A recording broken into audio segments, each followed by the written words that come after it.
Welcome back to my YouTube blog. তো good morning.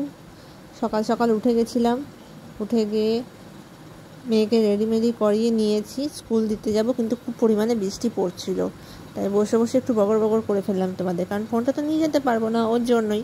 সেই জন্য সকালে চাটা খেয়ে মেয়েকে স্কুলে দিতে গিয়ে ওদের স্কুলে ঝুলন্ত ব্রিজের একটু ভিডিও নিয়ে চলে এসেছি। তারপরে ওকে বাড়িতে রেখে একটু কাজ ছিল, মানে শরীরটা খুব খারাপ, ডাক্তার দেখাতে গেছি, মুখটা একদম কালো হয়ে গেছে, দেখতেই পাচ্ছ। তো কিছু রান্না বান্না করিনি সেরকম, করেছিলাম হচ্ছে আলু ভাজা, পটল ভাজা, ভাত আর ডিমের অমলেট।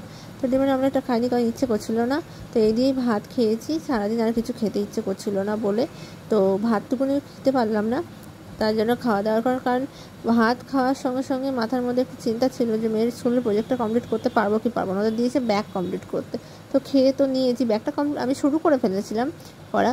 তো এই যে ব্যাগটা তৈরি করছি আস্তে আস্তে, দেখে নাও ব্যাগটা প্রায় কমপ্লিট, হাতের কাজটাও কমপ্লিট, ব্যাগটা কেটে তৈরি করে প্লাস ওই যে মানে সুতোর কাজ, প্লাস ওই যে কিছু পম্পম লাগিয়ে দিয়েছি যাতে ডিজাইনটা একটু দেখতে সুন্দর লাগে। তো অর্ধেকটা করে নিয়েছি, অর্ধেকটা করবো ভাবছিলাম, কিন্তু মানে এত শরীরটা টায়ার্ড লাগছিল, তো চা নিয়ে বসে পড়েছি, চা খেতে খেতে ব্যাগটাকে কমপ্লিট করে ফেললাম।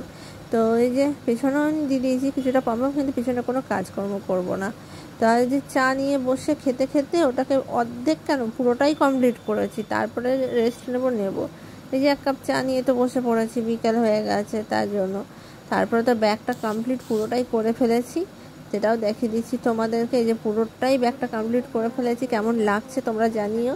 আর আমার ফ্যামিলি মেম্বাররা কেমন আছো আমাকে জানিও। জানি আমার ভিডিও দেওয়াটা একটু কম হয়ে যাচ্ছে, চেষ্টা করবো কাল থেকে ভালো ভালো ভিডিও আনার, কন্টেন্ট সমেত।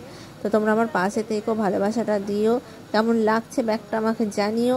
আর এই করতে করতে আমার মেয়ের মাথায় চাপলো হচ্ছে এক্সাম শেষ হয়ে গেছে, যে আমি একটু ড্রয়িং করি। তো ড্রয়িং করতে করতে তো ও কী করলো, বাইরে গিয়ে বাইরের পরিবেশটা তোমাদের সঙ্গে শেয়ার করলো। তো বাইরের পরিবেশটা তোমাদের সঙ্গে শেয়ার করে নিই চলো। তো চাটা ভাবলাম খাবো, অর্ধেক খেয়ে রেখে দিয়েছি, এতটা মানে উইক লাগছে, এতটা মাথা ব্যথা করছে যে কী বলবো তোমাদের, মানে কালকে রাত থেকে এতটা শরীর খারাপ হয়েছে। এই যে পরিবেশটা তোমাদের সঙ্গে শেয়ার করছি, মানে মেঘ করছে, বৃষ্টি হচ্ছে, রোদ উঠছে, এখন তো এটাই। তো চলো আমাদের গাছপালার সঙ্গে পরিচয় করে ফেলি। গাছে হয়েছে বেদানা, এই যে 3টে হয়েছিল, আরও 2টো হয়েছে। তো বেদানাটা এরকমই রয়ে গেছে, বেশ ছোট ছোট সাইজের, আস্তে আস্তে বড় হয়ে যাবে। প্রচুর গাছপালা আছে, সেটা আমি পরে তোমাদের সঙ্গে শেয়ার করব। তো বেদানাটা তোমাদের সঙ্গে শেয়ার করে ফেলাম। আর হয়েছে লেবু, তো লেবুটাও তোমাদের সঙ্গে শেয়ার করে ফেলি যে কেমন হয়েছে, সাইজটাও কেমন হয়েছে। অনেক ফুল ফোটে, বেশ ভালো লাগে, বাড়িতে গাছপালা ভর্তি থাকলে না বেশ পরিবেশটা সুন্দর লাগে দেখতে। আর হচ্ছে এই যে লেবুটাও দেখিয়ে নিলাম তোমাদের সঙ্গে, ওদিকে অনেক গাছই আছে, স্থলপদ্ম সব গাছই আছে। তো এই পরিবেশটা শেয়ার করে নেওয়ার পর আমার মেয়ে বজরংবলীর ড্রয়িংটা কমপ্লিট করলো বসে বসে।